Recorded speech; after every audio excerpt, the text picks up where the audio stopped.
আপনি কিন্তু খেয়াল করছেন? হ্যাঁ, খেয়াল করছেন। আবার যখন সে টাকা পে করতে গেছে সেখানে আবার বলতেছে আপনি কিন্তু খেয়াল করেন শার্টটা কিন্তু বোতাম নাই।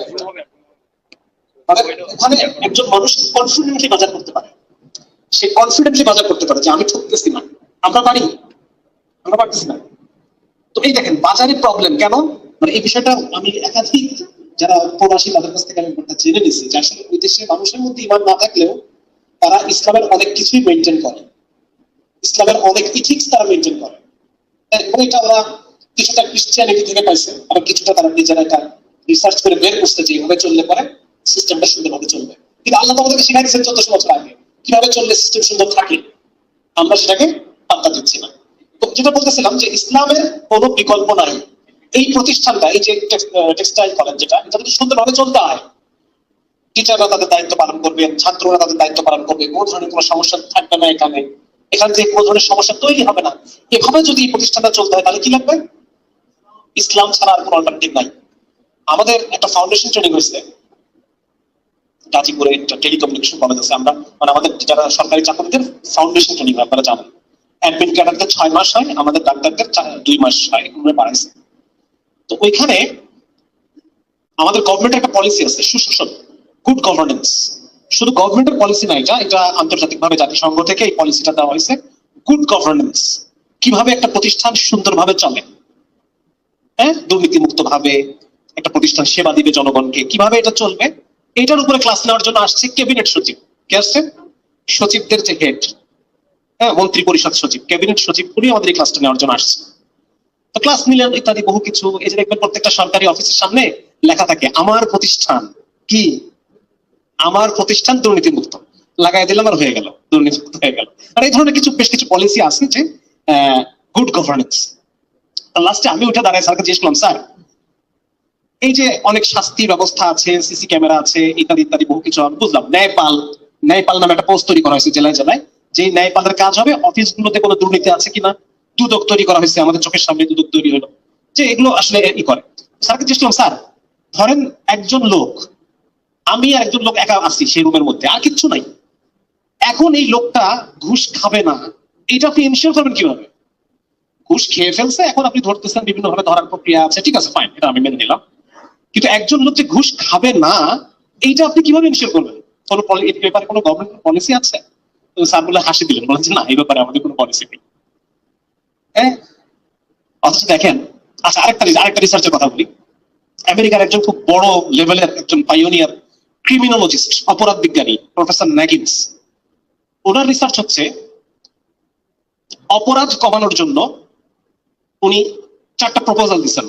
মানে একটা প্রপোজাল দিচ্ছেন, এটাকে বলে সোশ্যাল কন্ডিশনিং। হ্যাঁ, মানে সমাজের একটা আমরা ব্যক্তিগতভাবে শিখি, সমাজকে শেখাতে হবে। কি করতে হবে? সমাজ, ব্যক্তিগত শিক্ষা না, সমাজকে শেখাতে হবে, সোশ্যাল কন্ডিশনিং। এটা বিভিন্ন কথাবার্তা আছে। উনি 4টা প্রপোজাল দিচ্ছেন। উনি বলতেছেন যে একটা হচ্ছে পজিটিভ পানিশমেন্ট, যে আমি এই কাজটা করলে আমার একটা শাস্তি হবে, কাজটা করলে শাস্তি হবে। নেগেটিভ পানিশমেন্ট মানে হচ্ছে যদি কাজটা না করি তাহলে শাস্তি থেকে বেঁচে গেলাম, ঠিক আছে। পজিটিভ রিওয়ার্ড, যদি এই ভালো কাজটা করি তাহলে একটা পুরস্কার পাবো। নেগেটিভ রিওয়ার্ড, যদি ভালো কাজটা না করি তাহলে আমি পুরস্কারটা হারাইলাম। ব্যাপারটা বোঝা গেছে? এই 4টা একটু খেয়াল করে বলেন তো এটা আছে কিনা, ইসলাম আমাদেরকে শেখায় কিনা এই 4টা জিনিস? হ্যাঁ, শেখায়। তাহলে এই যে আমাকে ক্যাবিনেট সচিব বললেন যে সুশাসন নিশ্চিত করার কোনো ব্যবস্থা, পলিসি আমাদের নাই, তাহলে রাষ্ট্রীয় ইসলামটা প্রয়োজন ছিল, রাইট? ছিল কিনা? রাষ্ট্রীয়ভাবে যদি ইসলামকে শেখানো হইতো, ইসলামকে কর্মচারীদের মধ্যে ইনকর্পোরেট করা হইতো, হ্যাঁ, তাহলে পরে কি হতো? তাহলে এই জিনিসগুলো ডেভেলপ হইতো, একটা সামাজিক সোশ্যাল কন্ডিশনিং হইতো, এবং এর ফলে এমন একটা অবস্থা তৈরি হতো যেখানে কোনো জবাবদিহি করতে হচ্ছে না, তারপরে সে ঘুষ খাবে না। জবাবদিহি আমাকে করতে হচ্ছে না, কিন্তু এরপরও সে ঘুষ খাবে না। কেন? কারণ আমাকে কেউ না কেউ তো দেখতেছেন, আমাকে তো আল্লাহ দেখতেছেন। হ্যাঁ, এই আল্লাহ, মানে আমি এনাকে কিভাবে ফাঁকি দিব, আল্লাহকে কিভাবে ফাঁকি দিব? তার মানে দেখেন যে ইসলাম এই 4টা জিনিস কিন্তু শেখাচ্ছে, যেটা বিজ্ঞানীরা আজকে আবিষ্কার, 2017 সালের রিসার্চ। এটা 2017 সালে এই প্রফেসর ন্যাগিন্স যে কথাটা বললেন, সেটা ইসলাম 1400 বছর ধরে মুসলমানদেরকে এটা ট্রেন আপ করাচ্ছে। আমরা অ্যাজ এ কমিউনিটি আমরা অ্যালকোহল থেকে দূরে নাকি? হ্যাঁ, দেখেন ইউএসএ তে প্রতি বছর ওরা বিলিয়ন বিলিয়ন ডলার খরচ করে, বিলিয়ন ডলার খরচ করে শুধু অ্যালকোহলের যে ক্ষতি, সেই ক্ষতি ট্যাকল দেওয়ার জন্য। অ্যালকোহলের ক্ষতি ট্যাকল দেওয়ার জন্য, এবং সারা দুনিয়াতে 30,000 মানুষ প্রতিদিন, প্রতিদিন না, প্রতি মাসে 30,000 মানুষ অতিরিক্ত মদ খেয়ে মরে। কতজন? 30,000 মানুষ মারা যায় অতিরিক্ত মদ খাওয়ার কারণে। তাহলে সারা পৃথিবীতে যদি আজকে ইসলাম থাকতো, এই 30,000 প্রাণ কি হতো? বাস্তব। আচ্ছা, এরপরও আরো আছে অ্যালকোহলের পানের ফলে যে অসুখগুলো হয়, হার্ট ডিজিজ থেকে শুরু করে ডায়াবেটিস, হার্ট ডিজিজ, তারপর হচ্ছে গ্যাস্ট্রিক আলসার, বিভিন্ন ধরনের অসুখ বিসুখ হয় অ্যালকোহলের কারণে। হ্যাঁ, সেই অসুখগুলো থেকে মানুষ বেঁচে যেত, ঠিক না? অ্যালকোহল খাওয়ার কারণে শুধু আমেরিকাতে প্রতি বছর 40,000 বাচ্চা জন্মগত ডিফেক্ট নিয়ে জন্মগ্রহণ করে। তাহলে ইসলাম যদি আমেরিকা রাষ্ট্রে যদি ইসলাম কায়েম থাকতো, তাহলে কি হতো? এই বাচ্চাগুলো বেঁচে যেত। তাহলে দেখেন, এটা শুধুমাত্র অ্যালকোহল দিয়ে আমি উদাহরণ দিলাম, শুধু অ্যালকোহল দিয়ে। তাহলে অ্যাজ এ কমিউনিটি আমরা অ্যালকোহল থেকে দূরে, ইসলাম অ্যালকোহল থেকে দূরে রাখছে, আমাদেরকে ব্যভিচার থেকে দূরে রাখছে। যেখানে ইউরোপ আমেরিকার 65% বিয়ে ডিভোর্স হয়, এই 65% এর মধ্যে 40% হচ্ছে স্বামী বা স্ত্রীর ব্যভিচারের কারণে, এক্সট্রা ম্যারিটাল অ্যাফেয়ার্স। বোঝা গেছে?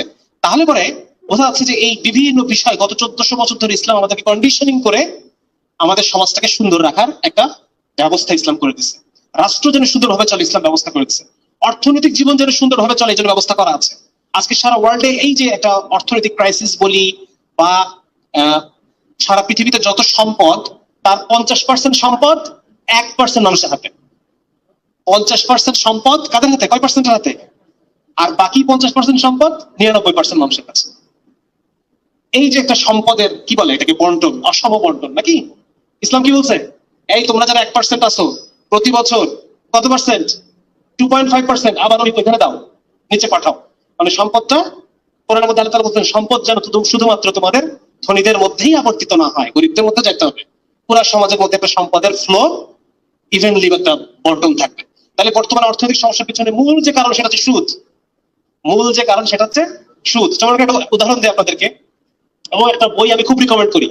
এটা হচ্ছে মুহাইমিন পাটোয়ারির লেখা ব্যাংক ব্যবস্থা এবং টাকার গোপন রহস্য। এই বইটা মাস্ট রিড। আমরা যারা লেম্যান, আমরা যারা অর্থনীতির ছাত্র না, আমাদের জন্য অবশ্যই বইটা পড়তে হবে। ব্যাংক ব্যবস্থা এবং টাকার গোপন রহস্য বাই মুহাইমিন পাটোয়ারি সাহেব। এই একজন খুব যোগ্য মানুষ এই লাইন। আচ্ছা, তো যেটা বলতেছিলাম যে এই যে আমাদের পকেটে যে টাকা, এই টাকার নোটটা কোত্থেকে আসলো? এই টাকার নোটটা আমাদের গভর্নমেন্টও ছাপায় না, এটা এটা ইয়ে ছাপায়, কেন্দ্রীয় ব্যাংক ছাপায়, ঠিক আছে না? এখন কেন্দ্রীয় ব্যাংক এই টাকাটা ছাপায়, কেন্দ্রীয় ব্যাংক কি আমাদেরকে জনজনে ডেকে ডেকে দান করে, হেলিকপ্টার থেকে ফেলে? না, কেন্দ্রীয় ব্যাংক এটা ঋণ দেয়। আমাদের এই সবার কাছে ধরেন 500 টাকা আছে, সবার কাছে, এটা মনে করেন একটা দেশ, এই দেশে 500 টাকাই আছে, আর বেশি টাকা নাই। তাহলে 500 টাকার জায়গায় যখন 600 টাকা আসবে, সেই 100 টাকা ঋণ হিসেবে আসবে। কি হিসেবে আসবে? যত নতুন নোট আসে সব ঋণ হিসেবে আসে, এবং এই ঋণ মানে শোধ করতেও হবে আপনাকে। কিভাবে? 500 টাকাই আছে, ব্যাংক 500 টাকায় ছাপাইছে, ঋণ হিসেবে 500 টাকাই দিচ্ছে, এবং বলতেছে তুমি 10% তোমাকে শোধ দিবা। ওই 10% কই পাবো? টাকাই তো নাই এখানে। কথা বোঝা গেছে? ওই 10% পেতে হলে আমাকে ব্যাংক আবার যখন নতুন নোট সুদ হিসেবে দিবে, ঋণ হিসেবে দিবে, ওইটা থেকে আমি আবার শোধ করবো। কেউ কেউ দেউলিয়া হবে, কেউ কেউ 500 টাকা এখানে সবার কাছে আছে। এখন আপনাকে যদি বলে যে আপনি 510 টাকা ফেরত দেন, তাহলে একজনকে তো দেউলিয়া হইতে হবে। যাদের পাওয়ার আছে তারা ঋণ খেলাপি হয়, আর যাদের পাওয়ার নাই তারা দেউলিয়া হয়। বুঝতে পারছেন? তাহলে এই যে একটা অর্থ ব্যবস্থা সারা দুনিয়াতে, এটার মূল প্রবলেম সুদ, রাইট? তাহলে কোরআনে তো বলে দেওয়া আছে যে সুদ হারাম, সুদের বকেয়া ছেড়ে দাও, না হলে পরে আল্লাহ তাআলা এবং তার রাসূলের সাথে যুদ্ধের ঘোষণা শুনে নাও। কি বলছে? সুদের কারবার যদি করো, তাহলে তুমি আল্লাহ এবং তার রাসূলের সাথে যুদ্ধ করতেছো। তাহলে আমাদের এত বড় সাহস হয়ে গেছে যে আমরা এখন আল্লাহ এবং তার রাসূলের সাথে যুদ্ধ করতে কিছু মনেই করি না। আর যুদ্ধ করতেছি, আল্লাহ এবং রাসূলের সাথে যুদ্ধ করতেছি নাকি? আল্লাহ মাফ করুন, আল্লাহ হেফাজত করুন। তো মোট কথা, আমার শুরু পয়েন্ট যে আমি আসি, যে আমাদের ইসলাম ছাড়া আর কোনো বিকল্প নাই। আমরা যদি ভালো থাকতে চাই, মানুষ, ব্যক্তি আমি ভালো থাকতে চাই, ইসলাম ছাড়া আমার কোনো বিকল্প নাই।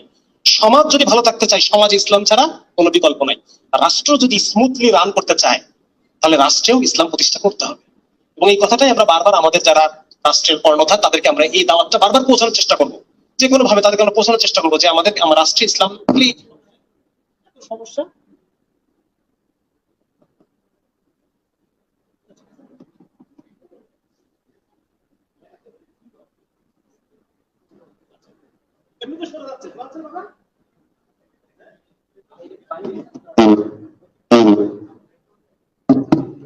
এটা হচ্ছে একটা হ্যালো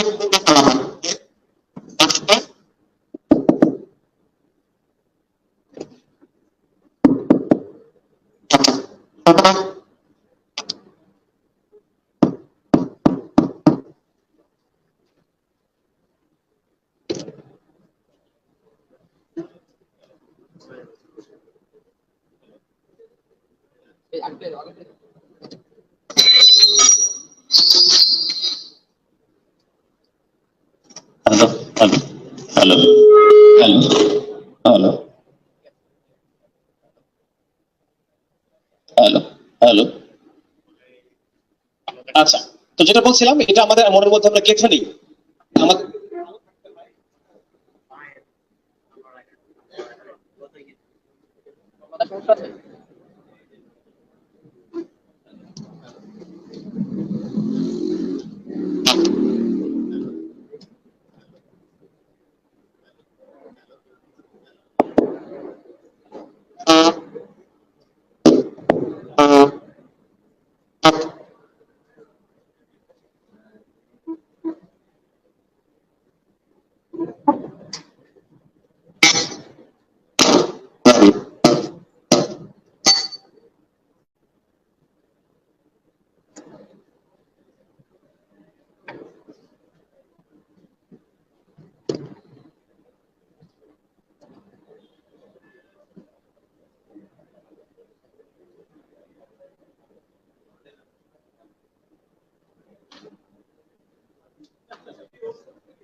চেষ্টা করে যাচ্ছে কিন্তু কাজ হচ্ছে না তো। আমাদের দিয়ে লাগে আমি এখানে সমস্যা তো আবার সমস্যা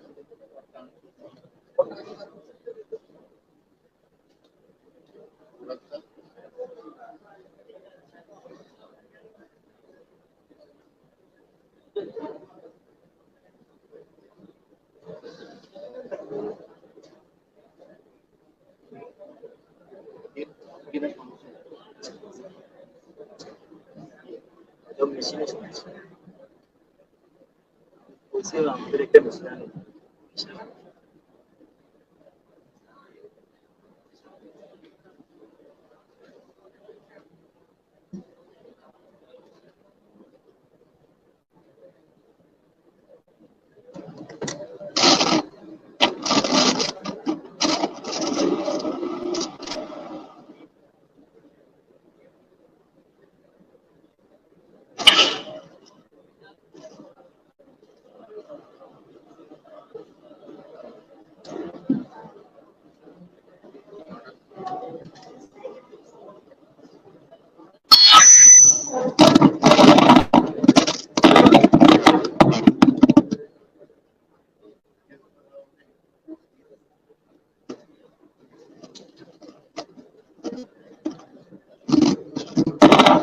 হ্যালো হ্যালো হ্যালো হ্যালো। আচ্ছা, ঠিক আছে, আসলে এটা হইতেই পারে, তাই না? এটা কোনো বিষয় না। এখানে থাকলে শোনা যাচ্ছে, কথা শুনতে পাওয়া যাচ্ছে? ঠিক আছে না? আচ্ছা, আচ্ছা, তো যেখানে ছিলাম যে আসলে মূলত আমি চাচ্ছি যে আমাদের মধ্যে এটা আসুক বোঝা, আমি মুসলমান, এটা তো একটা সুরত, একটা পদ্ধতি যে বাকি আমরা ইসলামটাকে ফিল করি। হ্যাঁ, যে ইসলাম কেন প্রয়োজন আমার, আর ইসলাম না হইলে আমার কি ক্ষতি, ইসলাম না হলে আমাদের কি ক্ষতি। যেমন আপনারা আমরা দেখছি করোনার পর থেকে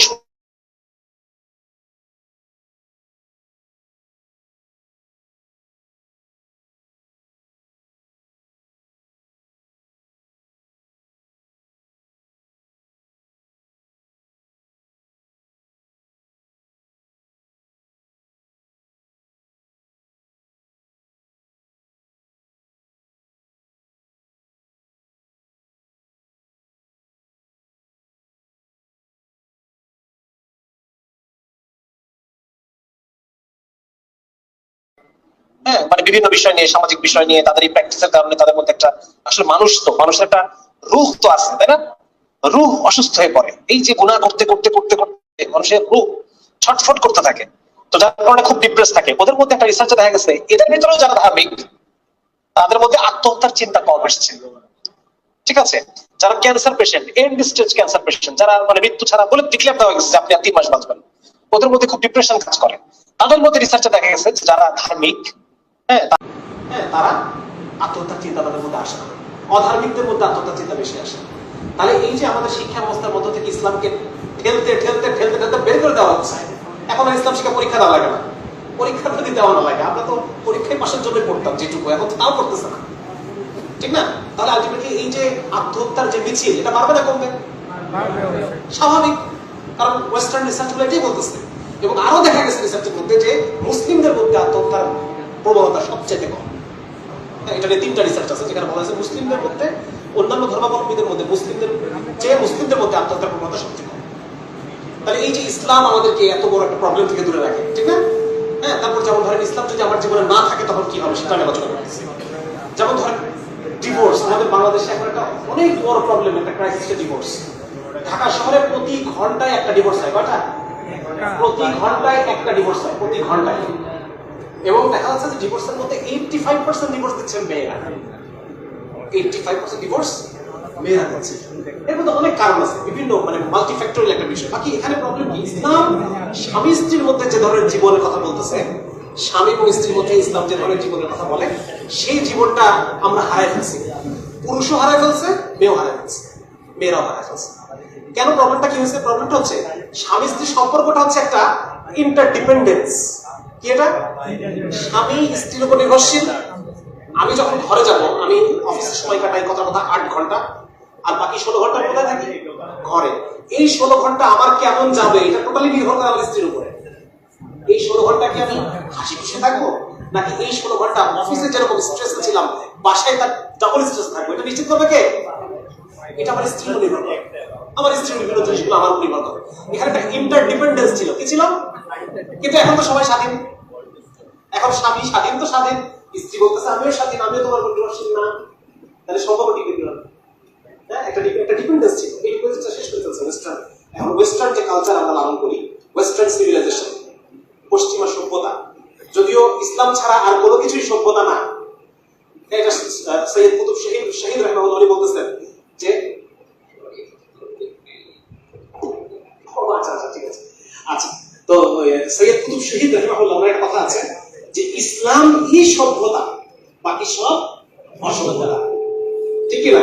তাহলে এখন ব্যাপারটা এটা যে এখন ইসলাম যে ধরনের পরিবারের কথা ইসলাম বলতেছিল, ওই পরিবারটা তো আমরা মেনটেন করতে পারতেছি না। এখন স্বামীও স্বাধীন, স্ত্রীও বলতেছে আমিও স্বাধীন। তাহলে এই যে একটা পারস্পরিক ডিপেন্ডেন্স ছিল, ওটা তো নাই, ঠিক না? তো ব্যাপারটা হচ্ছে এটা, যেমন ধরেন এই যে পরিবারের মধ্যে আরো বিভিন্ন বিষয় আছে, স্বামী স্ত্রীর সাথে কেমন আচরণ করবে, স্ত্রী কিরকম আচরণ করবে।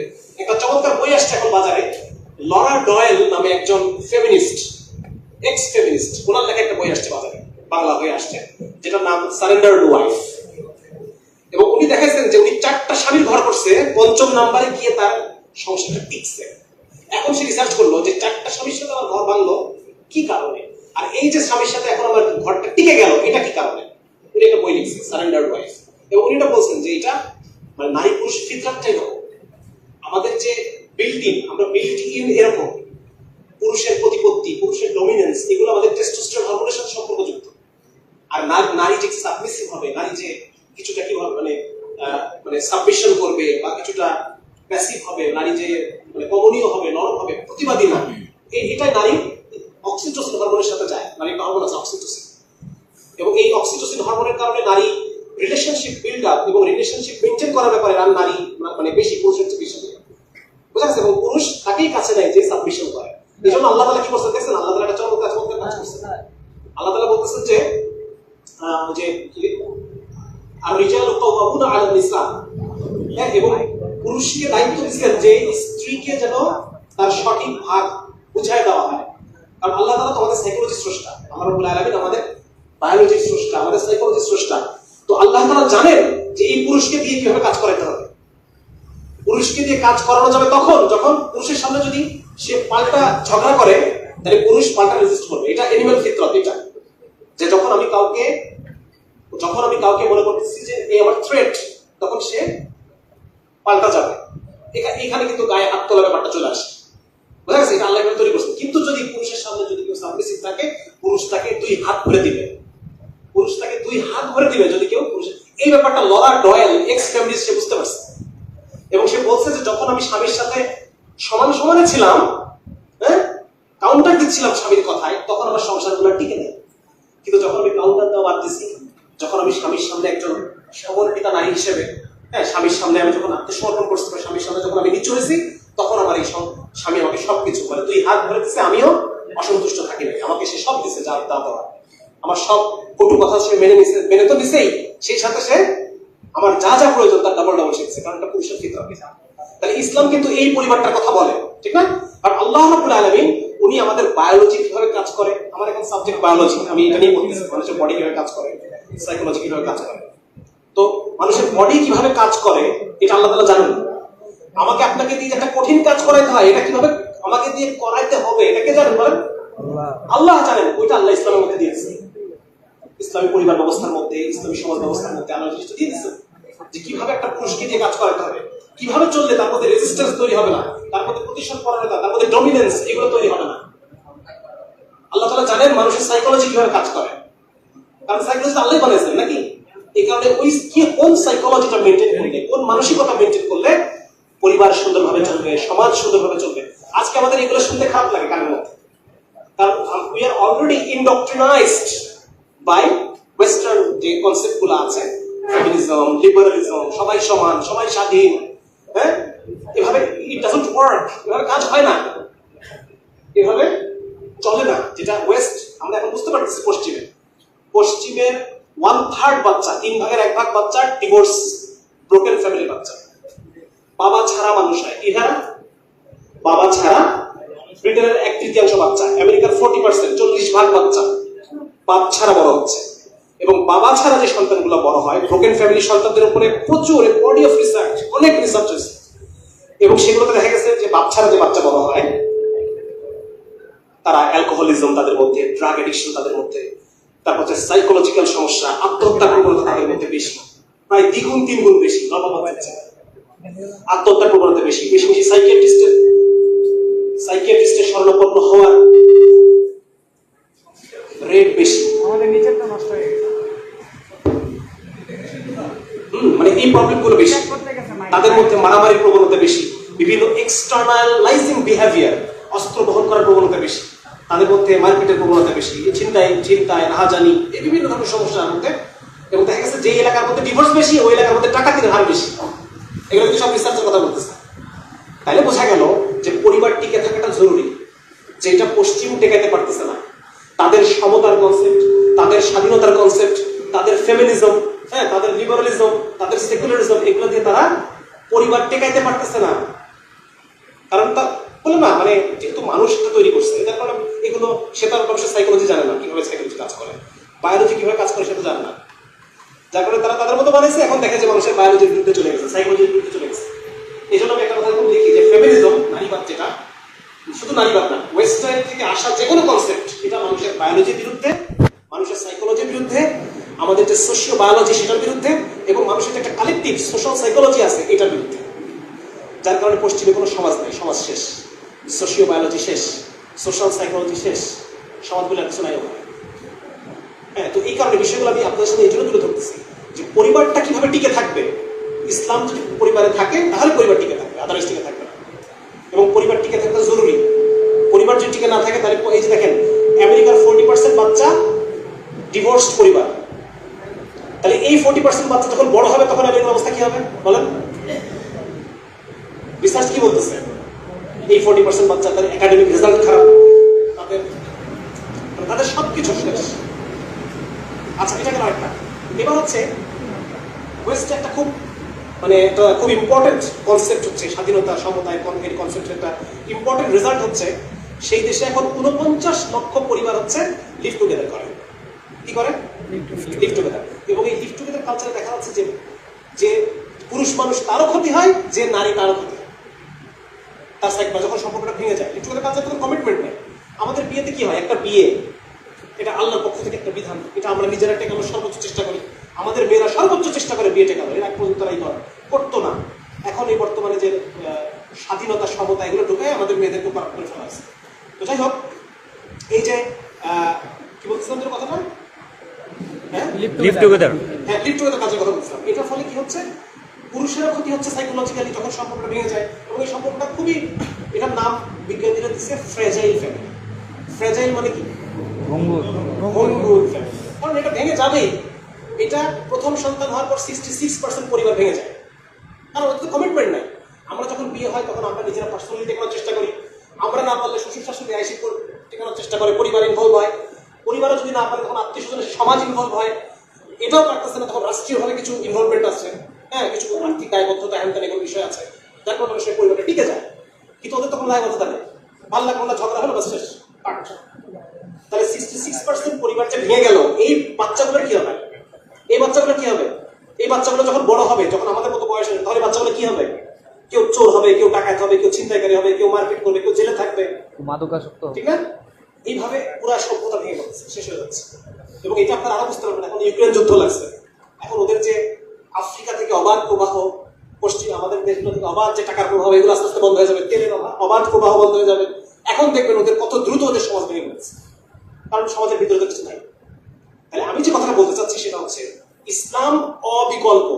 এটা আজকে আমরা এই মজলিস থেকে নিয়ে যাবো আমরা কথাটা, যে আমাকে যদি ব্যক্তি জীবনে ভালো থাকতে হয়, আমাকে ওই যে আমাদের স্যার একটা কথা, একটা আয়াত বলছেন, উদখুলু ফিস সিলমি কাফা, পরিপূর্ণভাবে ইসলামে দাখিল হও, আল্লাহ তাআলা বলছেন। যদি আমাকে, আমি ব্যক্তি শামসুল আরেফিন, আমাকে যদি ব্যক্তি জীবনে ভালো থাকতে হয়, আমাকে পরিপূর্ণ ইসলাম মেনে চলতে হবে আমার ব্যক্তি জীবনে। টয়লেটে যখন আমি আসি তখন আমি একা না, টয়লেটে যখন আছি তখন আমি একা। হ্যাঁ, টয়লেটের মধ্যে যে ম্যানার্স গুলো আছে, এগুলো আল্লাহ তাআলা, এগুলো কিন্তু রাসূল সাল্লাল্লাহু আলাইহি সুন্নাতের মধ্যে আছে। খাওয়া কেমন হবে, উঠা বসা কেমন হবে, চলাফেরা কেমন হবে, মানুষের সাথে কথাবার্তা কেমন হবে। একটা জিনিস আপনাদেরকে বলি, আসলে একটা বলতে বলতে অনেক অনেক কিছু অনেক বলা হয়ে যাচ্ছে, আপনারা বিরক্ত হচ্ছেন না তো? অনেক রাত হয়ে গেছে। আচ্ছা, সেটা হচ্ছে আমাদের মেডিকেল সায়েন্সের টাইপ এ পার্সোনালিটি এবং টাইপ বি পার্সোনালিটি আছে। Type personality type A, personality type B. Type A personality কারা? যারা অল্পতেই উত্তেজিত হয়ে যায়, খিটখিটে মেজাজ, অল্পতেই উত্তেজিত, অল্পতেই রিয়াক্ট করে, মানুষকে খালি ঝাড়ি দেয়, বদমেজাজি, বুঝা গেছে? আর মানে আমার এই কাজটা হচ্ছে না কেন, এখনই হইতে হবে, এখনই হইতে হবে, না কেন হচ্ছে না, মানে সে খুব টেনশন হবে। এই টাইপ, এই পার্সোনালিটি মানে টাইপ এ। এবং এই টাইপ এ পার্সোনালিটি এদের বিভিন্ন হার্টের অসুখ, স্ট্রোক, হ্যাঁ, তারপর হচ্ছে গ্যাসের সমস্যা, বিভিন্ন ধরনের সমস্যা তাদের বেশি। আর একটা পার্সোনালিটি আছে type B. Type B personality কি? এটা হয়েছে, আচ্ছা হয়েছে, ঠিক আছে, হ্যাঁ মানে হয়েছে, ভালো, আলহামদুলিল্লাহ হয়েছে, ঠিক আছে, মানে let it go, let go, হ্যাঁ, মানে সে কোনো কিছু, তার কোনো প্রবলেম নেই, সে সবসময় সন্তুষ্ট, সুখে আছে, কৃতজ্ঞ, হ্যাঁ, সে খুব ঠান্ডা মাথায় চিন্তা করে, বোঝে একটা বিষয়। এটা হচ্ছে টাইপ বি, এদের অসুখ বিসুখ কম হয়। তাহলে ইসলাম, আপনি যদি ব্যক্তি জীবনে ইসলাম পালন করেন, আপনার কি হতে হবে? টাইপ বি হতে হবে। এবং স্পষ্টভাবে হাদিস আছে, রাসূল সাল্লাল্লাহু আলাইহি ওয়াসাল্লাম বলতেছেন যে প্রত্যেক ওই ব্যক্তি জাহান্নামী যে খিটখিটে মেজাজ, বদ মেজাজ, বাজারে ঝগড়া করে, আছে একটা হাদিস, বাজারে উচ্চস্বরে কথা বলে, ঝগড়া করে, একটা হাদিস আছে। তাহলে আপনি, আপনাকে যদি ব্যক্তি জীবনে ইসলাম পালন করতে হয়, আপনাকে হতে হবে টাইপ বি। তাহলে এই টাইপ এ পার্সোনালিটি, এটা আপনার শরীরকে সুস্থ রাখলো, আপনার যে আপনার স্ত্রীর সাথে, আপনার বাবার সাথে, মায়ের সাথে যে ইন্টারপার্সোনাল রিলেশনশিপ, এটা সুস্থ থাকবে। রাসূল সাল্লাল্লাহু আলাইহি ওয়াসাল্লাম বলছেন যখন রেগে যাও তখন বসে পড়ো, যদি রাগ না করে শুয়ে পড়বে। উল্টা কাজ যদি হয়তো রেগে গেলাম, বসে পড়লাম, উঠে দাঁড়ায় গেলাম, এরপরে ইসলাম হচ্ছে ভালো চুল নাকি স্ত্রীর গায়ে হাত তোলা, এগুলোই তো, তাহলে সম্পর্কটা শেষ হয়ে গেল। তাহলে আপনি যদি ইসলাম পালন করেন, আপনাকে অবশ্যই আপনি শারীরিকভাবে সুস্থ থাকবেন, মানসিকভাবে সুস্থ থাকবেন, স্ট্রেস রিলিভ হবে। বহু রিসার্চ আছে যে কৃতজ্ঞতা মানুষের লাইফকে মানে সুস্থ রাখে, কৃতজ্ঞতা, গ্র্যাটিটিউড। তাহলে আমরা যে সবসময় আলহামদুলিল্লাহ, আলহামদুলিল্লাহ, আল্লাহ করছেন, সুবহানাল্লাহ, এগুলো বলতেছি, এটা ইফেক্ট আমাদের জীবনে আছে না? তার মানে ব্যক্তি জীবনে আপনাকে ভালো থাকতে হলে ইসলাম ছাড়া আর কোনো অল্টারনেটিভ আপনার নাই, আর কোনো অল্টারনেটিভ আপনার নাই। আপনার কেউ সুখে রাখতে পারবে না ব্যক্তি জীবনে যদি ইসলাম না। এই জন্য আপনার, মানে আমরা যদি মনে করে থাকি যে না ইসলাম এটা মোল্লাদের জিনিস, হুজুরদের জিনিস, আমার পালন করার দরকার নাই, বা আমি যতটুকু করতেছি আমি কি আল্লাহর উপকার কম করতেছি, এটা যদি মনে করে থাকি আজকে থেকে ভুলে যান। আপনি যতটুকু ইসলাম মানবেন অতটুকু আপনি সুখে থাকবেন। আপনি যদি 50% মানেন, আপনি 50% সুখে থাকবেন। এবং আপনি যদি 100% থাকেন, উদখুলু ফিস সিলমি কাফা, 100% ইসলামে প্রবেশ করো, আপনি 100% সুখে থাকবেন। যদি আপনাকে পারিবারিকভাবে সুখী হতে হয়, আপনাকে পারিবারিক জীবনে ইসলাম আনতে হবে, নিজে ইসলাম শিখতে হবে, স্ত্রীকে ইসলাম শেখাইতে হবে। রাসূলুল্লাহ সাল্লাল্লাহু আলাইহি ওয়াসাল্লামের হাদিস যে তোমরা দিনদার পাত্র দেখে বিয়ে করো। দিন দেখো আগে, আগে কি দেখো? যদি তোমরা আগে দিন না দেখে আগে দুনিয়া দেখো, বংশ দেখো, আয় রোজগার দেখো, এগুলো যদি আগে দেখো, তাহলে রাসূল সাল্লাল্লাহু আলাইহি ওয়াসাল্লাম বলেছেন ফিতনা ছড়ায় পড়বে চারপাশে। ছড়াইছে না ফিতনা? পরিবার কেন্দ্রিক কত সমস্যা। এমন একটা মানুষ দেখাতে পারবেন যে তার পরিবার নিয়ে টেনশন নাই, হয় স্ত্রীকে নিয়ে টেনশন, নাহলে সন্তানকে নিয়ে টেনশন, সন্তান কথা শুনে না, কারণ তার পরিবার ইসলাম না। সেই সন্তানকে সব শেখাইছে, নাচও শেখাইছে, কিন্তু ইসলাম শেখানোর প্রয়োজন মনে করে। তাহলে ওই সন্তান তার জন্য আযাব। ওই স্ত্রী, যে স্ত্রীর মধ্যে সে দিনদারি দেখে নাই, অন্য কিছু দেখছে, আগুনের মতো সুন্দর কিনা দেখছে নাকি, ওই আগুনের মতো রূপই তার জন্য পরীক্ষা হয়ে গেছে, পেরেশানির কারণে আযাব হয়ে গেছে। যার কারণে রাসূল সাল্লাল্লাহু আলাইহি ওয়াসাল্লামের কথা এবং আল্লাহ তাআলার কালাম, এইটা যেন আমার জীবনে সবচেয়ে প্রায়োরিটি বেশি পায়। আর এটাকে যদি আপনি প্রায়োরিটি দিয়ে চলেন, আপনার ব্যক্তি জীবন, পারিবারিক জীবন সুখী হবে। এই যে এখন দেখবেন যে সারা বাংলাদেশে বিভিন্নভাবে যে বিটিএস একটা প্রবলেম, মানে আমি আমার বাচ্চাকে পাশের বাসায় খেলতে যাই, আমার মেয়ে ছোট্ট 5 বছর বয়স, সেই পাশের বাসায় দুইটা মেয়ে তাদের সাথে খেলতে যায়, তার মধ্যে একটা বিটিএস যায়। এখন আমি আমার বাচ্চা কিভাবে রক্ষা করবো যদি ইসলাম না থাকে আমার বাসায়? বলেন, ইসলাম দিয়েও মানে হইতেছে না, মানে টু সাম এক্সটেন্ট হচ্ছে, কারণ ইসলাম একটা কমিউনিটি রিলিজিয়ন, একা একা পালন করার জিনিস না। রাসূল সাল্লাল্লাহু আলাইহি ওয়াসাল্লাম বলেছেন তোমরা জামাতবদ্ধভাবে থাকো, একা একা পালন করতে গেলে হবে না, কমিউনিটি রিলিজিয়ন এটা, ঠিক আছে না? যার কারণে এই দেখেন, মানে পারিবারিক যে প্রবলেমগুলো আর কেমন তো শুরু, সন্তানকে কোথায় পড়তে দিব, কার সাথে খেলতে দিব, কি করবো না করবো, মানে একটা বিরিকিচ্ছ অবস্থা শুরু হয়ে যাবে। এলজিবিটি একটা প্রবলেম আসছে। কোনোদিন যদি আমরা যদি পরিবার ইসলাম কায়েম না করি, লিখে রাখেন, কোনোদিন আপনি দেখবেন যে আপনার সন্তান এলজিবিটি হয়ে ফেরত আসছে ঘরের মধ্যে, আপনার ছেলে এলজিবিটি হয়ে আসছে, মেয়ে এলজিবিটি হয়ে আসছে, সমকামী হয়ে আসছে, কি করবেন তখন? এই জন্য পরিবারে ইসলামের কোনো বিকল্প নাই। আপনার যদি পারিবারিক ভাবে আপনাকে ভালো থাকতে হয়, সুখে থাকতে হয়, আপনার পরিবারের মধ্যে ইসলামকে প্রতিষ্ঠা করতে হবে। পরিবারের মধ্যে ইসলামের চর্চা, প্রতিদিন হাদিস পড়া, প্রতিদিন তালিম, পরিবারের মধ্যে নফল পড়া, হাদিস আছে না যে নামাজের একটা অংশ তোমরা ঘরেও পড়ো, একটা অংশ ঘরেও পড়ো, পরিবারের মধ্যে একটা ইসলামী পরিবেশ তৈরি করা, এটা আমাদের করতে হবে, নাহলে পরে ধ্বংস হয়ে যাবো। আমি আমার দুনিয়া, মানে কি বলা যায়, টেনশন, পেরেশানি, এটা হচ্ছে এখন এই যে স্ট্রেস, টেনশন, স্ট্রেস, এটা হচ্ছে সারা ওয়ার্ল্ডে এখন 1 নম্বর ডিজিজ হচ্ছে এটা, টেনশন। যত বড় বড় অসুখ, সমস্ত অসুখের মূল কারণ, 1 নম্বর কারণ করি আমরা টেনশন। হার্ট ডিজিজ, স্ট্রোক থেকে শুরু করে নিয়ে গ্যাস্ট্রিক আলসার থেকে শুরু করে যত অসুখ, 1 নম্বর কারণ স্ট্রেস, ঠিক আছে না? তো যার কারণে এই দেখেন পারিবারিক জীবনের কথা গেল, অর্থনৈতিক জীবন তো আগেই বলছি, সামাজিক জীবন বলে ফেলছি, রাষ্ট্রদিক নিয়ে আমি গত কয়েকদিন রাষ্ট্র নিয়ে পড়াশোনা করছি, যদিও এটা রাষ্ট্র পলিটিক্যাল সায়েন্স আমার টপিক না। বাকি খুব আশ্চর্যের বিষয় হচ্ছে পূর্ববর্তী যত মনীষী রাষ্ট্র নিয়ে চিন্তা করছেন, কিভাবে একটা রাষ্ট্র সুন্দর হবে, যেমন প্লেটো আদর্শ রাষ্ট্র একটা কল্পনা করছেন, আদর্শ রাষ্ট্র কেমন হওয়া উচিত, হ্যাঁ, সেটার মধ্যে কিছু প্রবলেম, মানুষের চিন্তা তো, মানুষের চিন্তার মধ্যে কিছু তো ডিফেক্ট থাকবেই, কিছু মেরিটস, ডিমেরিটস। বাকি ওই প্রবলেমটাকে যদি ডিমেরিটস গুলো কারেক্ট করেন, ডিমেরিটস গুলো যেগুলো আছে ওনার ফরম্যাটে, প্লেটোর আদর্শ রাষ্ট্রের ফরম্যাটের মধ্যে যে ডিমেরিটস গুলো আছে, এইগুলো যদি কারেকশন করেন আর ভালোগুলো যদি নেন, পুরোটা মিলে যেটা হবে সেটা হবে ইসলাম। আশ্চর্য, আজীব আজীব ব্যাপার। আল্লাহ রাব্বুল আলামিন এই ইসলামকে আমাদেরকে দিয়ে আমার উপর ইহসান করছেন। আজকে যদি ইসলাম না থাকতো, আল্লাহ তাআলা যদি না পাঠাইতেন, ধ্বংস হয়ে যেতাম আমরা। হ্যাঁ, আপনারা খুব গুরুত্বপূর্ণ 3টা বই, এই বইগুলো আসলে বড় দরকার। তারা চেষ্টা করবে একটা লাইব্রেরি করা যায় কিনা এখানে, যাতে করে সবাই বইগুলো নিয়ে পড়তে পারে। একটা তো বললাম লরা ডয়েল, মানে এই বইগুলোতে আপনি পশ্চিমা সমাজের চিত্র বুঝতে পারবেন, পশ্চিমা সমাজের অবস্থাটা কি, ধর্ম থেকে বিমুখ হয়ে তাদের অবস্থাটা কি, ওরা যেখানে পৌঁছাইছে। আজকে আমাদের এখানে যারা ধর্মকে দূরে রাখতে বলে, তারা আমাদেরকে ওইখানে নিয়েই ফেলাবে। ব্যাপারটা বুঝতে পারছি? আপনি যদি আম গাছ লাগান, আম পাবেন, তো পশ্চিম আম গাছ লাগায় আম খাচ্ছে, আর এরা আমাদেরকে বলতেছে আম গাছ লাগাও, তাহলে কাঁঠাল তো হবে না, আমি তো খাবো। তো ঘটনা ওইটাই ঘটবে। এই জন্য একটা বইয়ের নাম বললাম লরা ডয়েলের সারেন্ডার ওয়াইফ, আরেকটা বই হচ্ছে সফলতার গান নাম, এটাও একজন বিদেশি মহিলার লেখা। আরেকটা বইয়ের নাম হচ্ছে আনপ্রোটেক্টেড, এটাও লেখা মিরিয়াম গ্রসম্যান নামে একজন ডাক্তারের লেখা। আচ্ছা, এছাড়াও আমার লেখা কিছু বই আছে, এগুলো পড়তে পারেন চাইলে, মানে লাইব্রেরিতে রাখলেন, সবাই মিলে পড়লো। এরকম অবাধ্যতার ইতিহাস বইটার মধ্যে আমি বিষয়গুলো আলোচনা করছি, যে কিভাবে আমাদের চিন্তাগুলো চেঞ্জ হয়ে আমরা কিভাবে ধর্ম নিরপেক্ষ হয়ে গেল। একটা সময় তো ছিল আমাদের সবকিছু ইসলাম মোতাবেক পরিচালিত হইতো, হ্যাঁ, সেটা হারায় আমাদের কি অবস্থা হলো আজকে। ঠিক আছে না?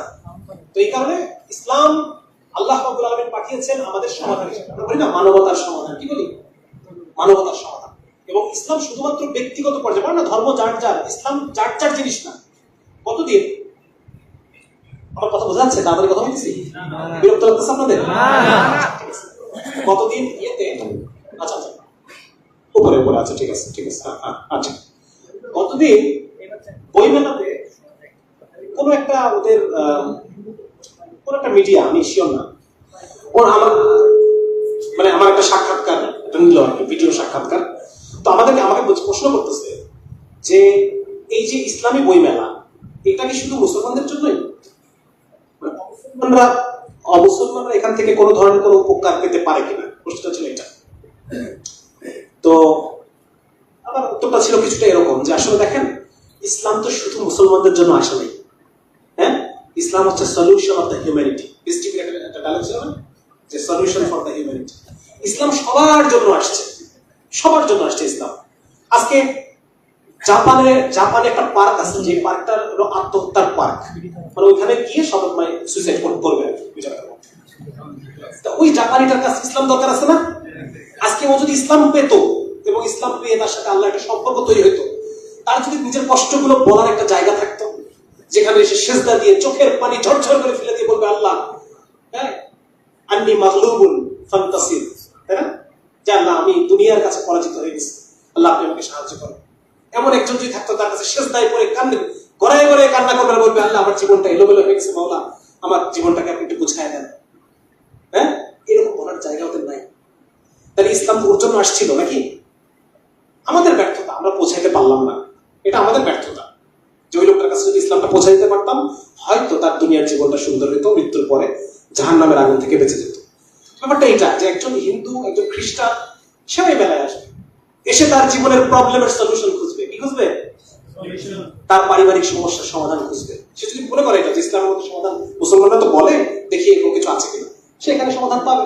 কেউ যদি মনে করে তার ব্যক্তি জীবন এলোমেলো চলছে, ব্যক্তি জীবনে এর মধ্যে প্রচুর স্ট্রেস, এখান থেকে সে কিভাবে উঠবে, সে এখানে তার কন্টেন্ট পাবে, বাঁচার রাস্তা পাবে।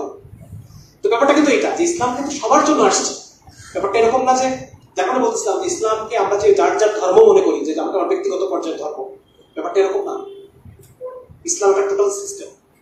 হ্যাঁ, ইসলামকে পূর্ববর্তী সালেহীন বারবার মিনহাজ হিসেবে দিনকে মিনহাজ হিসেবে বর্ণনা করছে। মিনহাজ এটা একটা সিস্টেম, পুরো জীবনের একটা সিস্টেম, পুরো জীবন মানুষের ইহকালীন জীবনটা পরিচালনা করার একটা সিস্টেম, যাতে করে তার ইহকালীন জীবন সুন্দর হয় এবং পরকালীন জীবন সুন্দর হয়। এটা একটা টোটাল সিস্টেম। কিন্তু আজকে আমরা হচ্ছে কি, আমরা ইসলামকে শুধুমাত্র ব্যক্তিগত জিনিস মনে করি, যে ব্যক্তিগত পর্যায়ে কিছু নামাজ করলাম, রোজা রাখলাম, একটু হজ করলাম, বয়স শেষে আল্লাহ অনেক বড় উপকার করে ফেললাম। তাহলে ব্যাপারটা তো এরকম না। বরং ইসলাম মেনে চললে আমি সুখে থাকবো। কে থাকবে? সবার আগে আমি সুখে থাকবো। আমার সুখ নিশ্চিত করার জন্য আমাকে ইসলাম অনুসারে চলতে হবে। ঠিক আছে না? তো এই ইসলামকে যখন আল্লাহ তাআলা আমাদেরকে নিয়ামত হিসেবে দিলেন, প্রথম শুরু হয়েছে কোনখান থেকে? আমি এবার মূল পয়েন্ট আসতেছি। প্রথম আল্লাহ রাসূল এসে কি মেহনত করছেন আমরা তো বুঝতে পারলাম মোটামুটি ইসলামের প্রাসঙ্গিকতা কি। ইসলাম ছাড়া আমার যে আর কোনো বিকল্প নাই, আমি যে নিজের মন মতো যদি আমি চলি, এখন আমি যেভাবে চলতেছি এইভাবে যদি চলি, কিছু ইসলাম আল্লাহ রাজি থাকুক, শয়তানও খুশি থাকুক, এই যে মোটামুটি একটা মেনে চলতেছে, এইভাবে চললে আমি দুনিয়াতেও সুখ পাবো না, দুনিয়ার জীবনও আমার মানে কণ্ঠ আটকায় আসবে। এই জন্য কোরআনের মধ্যে আল্লাহ তাআলা একটা চমৎকার আয়াত আছে যে যে ব্যক্তি আল্লাহর আয়াত পাওয়ার পরে সেই আয়াতকে ভুলে গেল, আমি তাকে দিব সংকীর্ণ জীবন। কি দিব? তার জীবন হয়ে যাবে সংকীর্ণ, দম নিতে কষ্ট হবে। হ্যাঁ, ওই যে আছে না, আরে জ্বালা, কি যেন বলছে, জ্বালা আরে জ্বালা, আসলে তার জীবন থাকবে জ্বালা আর জ্বালা, যন্ত্রণা আর যন্ত্রণা। ঠিক আছে না? তো যার কারণে ইসলাম, আমরা তো এতক্ষণ পর্যন্ত আলোচনা একটু বুঝতে পারলাম যে ইসলাম ছাড়া আমার চলবে না, ইসলাম ছাড়া আমার এক মুহূর্ত চলবে না যদি আমি ভালো থাকতে চাই। Point number 1। এবং এই যে ইসলামকে আল্লাহ তাআলা দুনিয়াতে পাঠিয়ে এটাকে একটা ইসলাম করলো, আল্লাহ তাআলা করালেন রাসূল সাল্লাল্লাহু আলাইহি ওয়াসাল্লামকে দিয়ে। শুরুটা হলো কোনখান থেকে? শুরুটা হয়েছে অন্তর থেকে। কোথা থেকে? অন্তর শরীরকে পরিচালিত করে। আপনার যেটা বিশ্বাস, ওই বিশ্বাস আপনার কর্মকে পরিচালিত করবে। কি করবে? আপনি যেটা বিশ্বাস করেন ওইটাই আপনি করতে পারবেন। আপনার কর্মকাণ্ডে আপনার বিশ্বাস প্রকাশ পাবে। এই জন্য সমস্ত নবী এসে সবার আগে স্টার্টিং করেন কোথা থেকে? বিশ্বাস থেকে। লা ইলাহা ইল্লাল্লাহ, এখান থেকে শুরু হয়। কারণ এখানে আপনার বিশ্বাসের মধ্যে যদি অন্য কিছু থাকে, আপনার বিশ্বাসের মধ্যে এইটুকু থাকে যে টাকা দ্বারাই হবে আমার প্রয়োজন পূরণ, আমার প্রয়োজন পূরণ হবে টাকার দ্বারা, তাহলে এটা আপনার কর্মকাণ্ডে যখন আসবে তখন কি দাঁড়াবে ব্যাপারটা? আপনি যেভাবে পারবেন টাকা কামাবেন, হ্যাঁ, ফরমালিন দিবেন, কারো জমি বলে ভূমিদস্যুতা করে তার জমি কেড়ে নেবেন, যেভাবে পারবেন আপনি টাকা কামাবেন, নাকি? আপনি তখন টাকার গোলাম। কিসের গোলাম? টাকার বান্দা। আজকে দুনিয়াতে দেখেন ঠিক তাই। আজকে আমাদেরকে এটা শেখানো হয়েছে যে লেখাপড়া করে যে গাড়ি ঘোড়া চড়িস, গাড়ি ঘোড়া চড়াটাই আমার জীবনের মূল উদ্দেশ্য, ঠিক আছে না? টাকার পিছনে ছোটা, টাকার দাস। আমরা সবাই টাকার দাস, আল্লাহর দাস হতে পারি।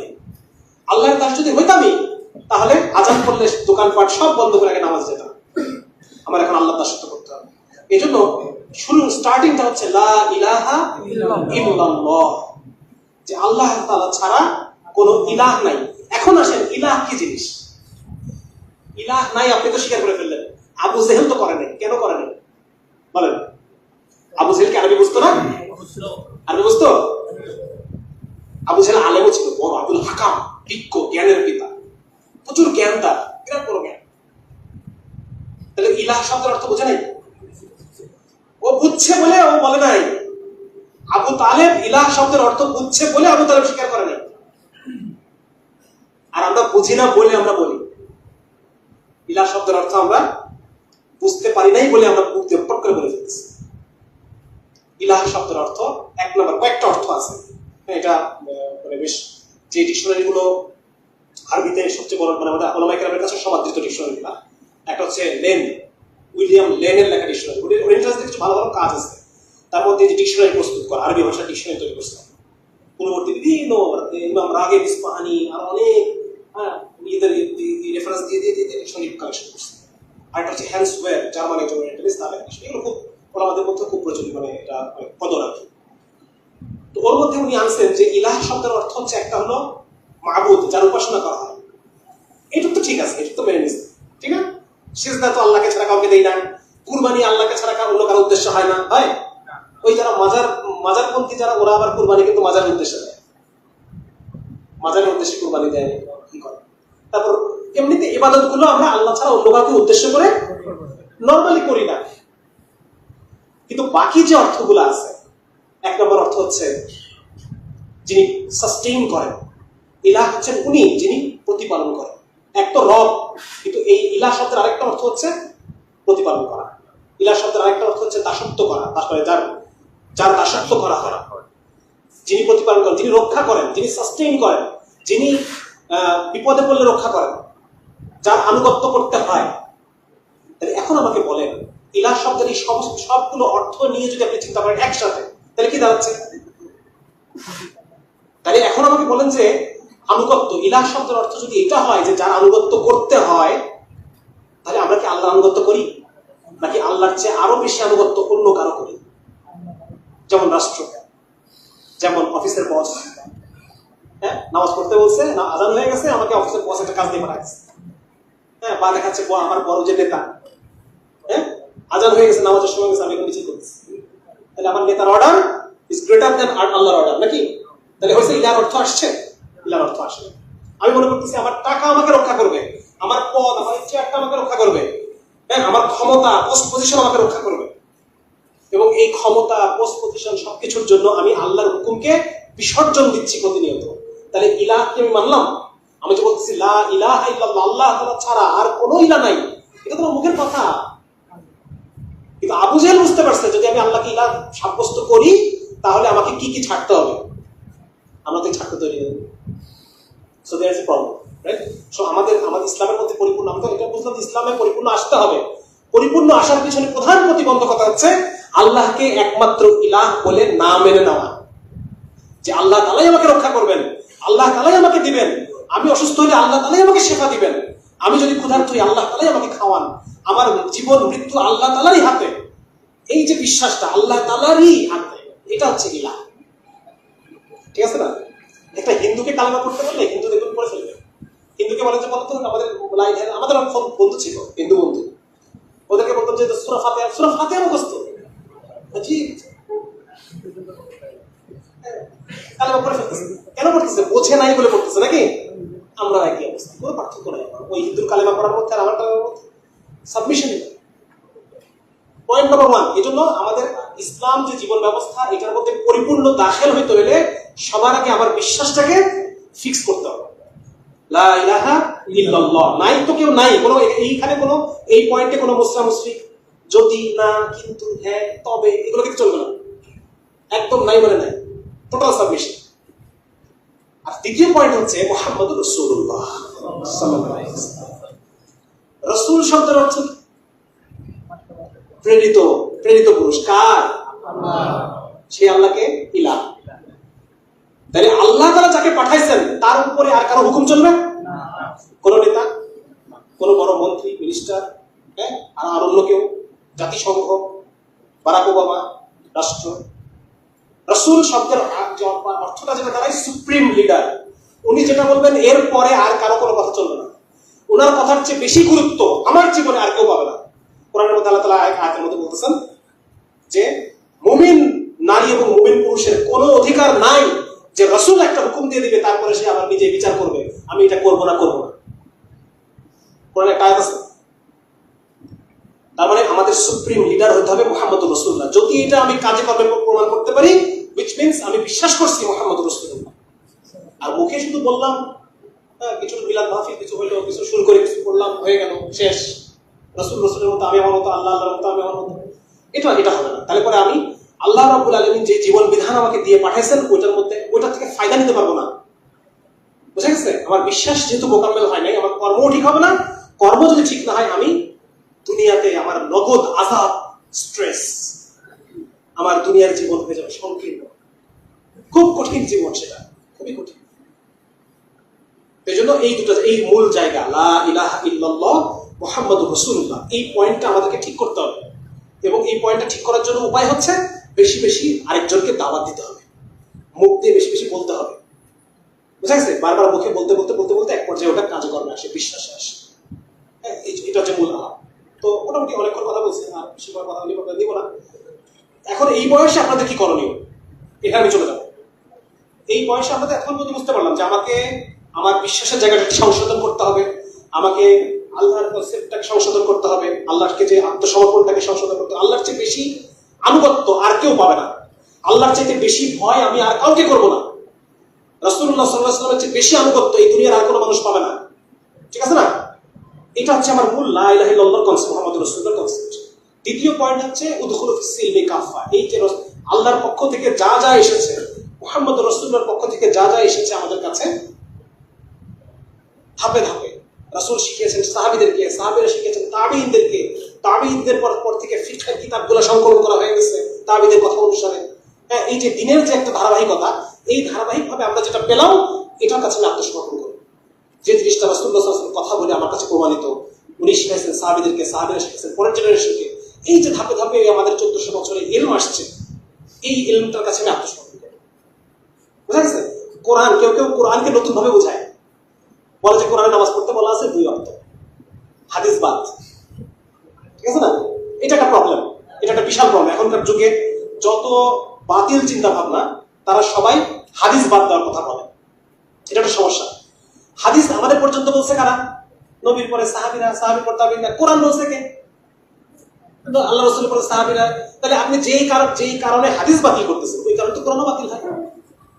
তাহলে বর্তমানে যে কোরআনিস্ট নামে একটা সমস্যা, মানে আপনি ফেমিনিস্ট বলেন, এই কোরআনিস্টরা, কাদিয়ানি সমস্যা, তারপর হচ্ছে ওরিয়েন্টালিস্টদের সমস্যা, সমস্ত সমস্যার মূল হচ্ছে তারা হাদিস বাদ দিতে চায়।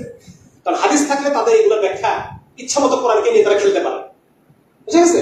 তো যার কারণে আমাদের এটা খুব মাথায় রাখতে হবে যে বর্তমানে আধুনিক ভাবে যে নতুন যে কোনো কথা, যে ইমরান চমৎকার কথা বলে গেছে, নতুন যে কোনো জিনিস কানের মধ্যে ভালো লাগছে মেনে নিলাম, এটা হবে, এটা করা যাবে। বরং যে ধারাবাহিক ভাবে যে ইলম আমাদের কাছে আসছে, এটা খুব গুরুত্ব আছে। একটা হাদিসের মধ্যে আসছে যে প্রত্যেক প্রজন্মের শ্রেষ্ঠ মানুষরা এই ইলমকে ধারণ করবে। তার মানে ওলামায়ে কেরাম হচ্ছে শ্রেষ্ঠ প্রজন্ম, মানে প্রতি প্রজন্মের ক্রিম, তাদের কাছে আল্লাহ তাআলা এই ইলমকে হস্তান্তর করে এবং এইভাবে আমাদের পর্যন্ত এটা পৌঁছায়। ঠিক আছে? তার কারণে আল্লাহর পক্ষ থেকে আসা, রাসূলের পক্ষ থেকে আসা, এটা শোনার পরে আমি আর কোনো কথা নাই, শেষ, আমি আত্মসমর্পণ করব। তাহলে এই যুবক বয়সে এখন বর্তমানে সারা পৃথিবী থেকে যদি আমি তাকাই, খুব একটা কঠিন সমস্যা চলতেছে, তাই না? এখানে ঈমান আমল নিয়ে ধরে থাকা, ঈমানের উপর চলা, ইসলামের উপর চলা খুব কঠিন হয়ে গেছে। তো এইখান থেকে আমি আপনাদের উদ্দেশ্যে আমার শেষ কিছু কথা বলতে চাই। সেটা হচ্ছে, এক নম্বর হচ্ছে আমাদের যেটা করণীয় সেটা হলো ইলম শিখতে হবে। অলরেডি মাসুদ আলাপ করেছেন অনেক কিছু। ইলম শেখার জন্য এক নম্বর পয়েন্ট তো ওলামা আলেমদের কাছে গিয়ে শেখা। যদি সেটা না পারি তাহলে কমপক্ষে অনলাইনে যেন কোনো একটা কোর্সে ভর্তি হয়ে মৌলিক যে আকীদা, আল্লাহ তাআলা সম্পর্কে আমার বিশ্বাসটা কেমন হবে, রাসূল সম্পর্কে বিশ্বাসগুলো কেমন হওয়া দরকার, আখিরাত সম্পর্কে বিশ্বাসটা কেমন হবে, এই বিষয়গুলো শেখা দরকার। এগুলো আমরা স্কুল কলেজে শিখি না, ঠিক আছে না? এই যে জিনিসগুলো আমার শেখা হয় নাই, কিন্তু আমার জীবনকে সুন্দর করার জন্য লাগবে, এটা শেখার জন্য আমাকে কিছু সময় দিতে হবে। 2 নম্বর পয়েন্ট হচ্ছে, আমরা যে পড়াশোনাটা এখন করছি এই পড়াশোনাটা খুব মনোযোগ দিয়ে করতে হবে, খুবই মনোযোগ দিয়ে করতে হবে। আরেকটা কথা, চমৎকার একটা কথা শেয়ার করে, একটা রিসার্চ, 3টা রিসার্চ এই ফার্স্ট হ্যান্ড আমার মনে পড়তেছে এখন। একটা দক্ষিণ কোরিয়া, একটা হচ্ছে সুইজারল্যান্ড, আর একটা হচ্ছে নেদারল্যান্ড সম্ভবত। এখানে দেখা গেছে যে সহশিক্ষা, যেটা সহশিক্ষা ইজ নট ইফেক্টিভ। এই সহশিক্ষা জিনিসটা ছেলেদের পড়াশোনাও খারাপ করে, মেয়েদের পড়াশোনাও খারাপ করে, এটা রিসার্চ আসছে। এবং যিনি রিসার্চার উনি বলতেছেন যে 2035 সালের মধ্যে সারা পৃথিবীতে আর কোথাও সহশিক্ষা থাকে না। কারণ এই রিসার্চ গুলা ইমপ্লিমেন্ট করা, প্রয়োগ করা ব্রিটেনে শুরু হয়েছে, নেদারল্যান্ডে শুরু হয়েছে, বিভিন্ন জায়গায় ওরা ইমপ্লিমেন্ট করতেছে এটা। Boys only school, girls only school. তারপরে তো রিসার্চ অনুসারে চলে, ওদের তো কোনো ওহি নাই, ওহি মানে না, রিসার্চ করে করে এই অনুসারে চলে। তো দেখা যাচ্ছে এর ফলে এই কারণে আপনাদের প্রতি আমার যেটা কথা থাকবে যে আমাদের তো পলিসির কারণে একসাথে ক্লাস করতে হচ্ছে, বিভিন্ন বিষয়গুলো আছে, সর্বোচ্চ চেষ্টা করবেন ইন্টারাকশন যত কম করা যায়। এটা করলে ছেলেদেরও পড়াশোনা ভালো হবে, মেয়েদেরও পড়াশোনা ভালো হবে। মানে এটা দেখছে যে যারা এই সহশিক্ষার ফলে মানে গ্রেড যে পরিমাণ ডাউন হতে থাকে, ওখান থেকে ওই ছেলেটাকে তুলে এনে নন সহশিক্ষা ইউনিসেক্স স্কুলে দেওয়া হয়, তখন দেখা যাচ্ছে তার রেজাল্টটা ভালো হচ্ছে। এরকম অনেকগুলা গবেষণা আছে। তো আপনারা চেষ্টা করবেন যে ছেলে মেয়ে ইন্টারাকশন যতটা কম করা যায়, এটা সবার জন্য ভালো। পয়েন্ট নাম্বার 2, অনেকগুলা প্রায় 7-8টা রিসার্চের মধ্যে এটা আসছে যে আমাদের তো ক্যাম্পাসে এত ইয়ে নেই, ওদের যে ভার্সিটি গুলা, প্রত্যেক ভার্সিটিতে ক্যাম্পাস সাইকিয়াট্রিস্ট থাকে, হ্যাঁ, মানে যে হসপিটাল থাকে, হসপিটালে সাইকিয়াট্রিস্ট থাকে, মানে ওদের এত বেশি মানসিক প্রবলেম, বিভিন্ন বিষয় নিয়ে স্ট্রেস। ধর্ম নাই, যে ওই যে বললাম বলার কেউ নাই, জীবনের সমস্ত দুঃখ কষ্ট গুলা নিয়ে যায় ঢেলে দিব সুস্তার মধ্যে, এরকম কোনো জায়গা ওদের নেই।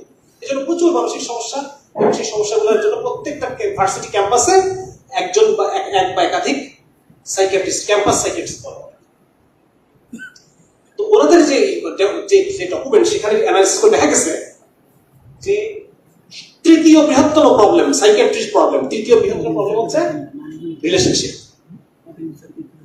রিলেশনশিপ হচ্ছে, এবং বলা হচ্ছে যে রিলেশনশিপ প্রবলেমটা এমন প্রবলেম, খুব দ্রুত খারাপ হয়, মানুষ দ্রুত আত্মহত্যার সিদ্ধান্ত নেয়, এত খারাপ সমস্যা রিলেশনশিপ স্ট্রেস যেটাকে বলে।